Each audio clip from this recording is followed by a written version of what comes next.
लोकांनी रांगा लावाव्यात यासाठी काँग्रेसकडून प्रयत्न। काँग्रेसची बुद्धी देशासाठी विघातक। मुख्यमंत्री फडणवीसांचा हल्लाबोल, तर कुणीही चिंता करू नये, गॅस उपलब्ध आहे, फडणवीसांचं स्पष्टीकरण।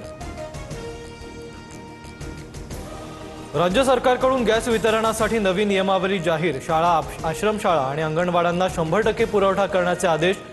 दररोजचा पुरवठा अहवाल सादर करणं बंधनकारक। मुंबई आणि पुण्यात आजही सिलेंडरसाठी नागरिकांच्या रांगा। रिकामे सिलेंडर घेऊन नागरिक वेटिंगवर। गॅस एजन्सी बाहेर ग्राहकांची मोठी गर्दी।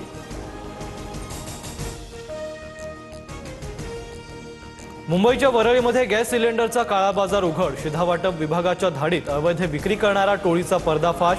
गोपनीय माहितीच्या आधारे कारवाई।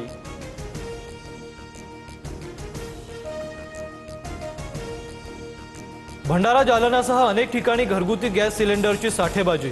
पुरवठा विभागाकडून जालन्यातून 59 तर भंडारातून 37 सिलेंडर जप्त। अवैध साठवणूक करणाऱ्यांवर प्रशासनाची कारवाई।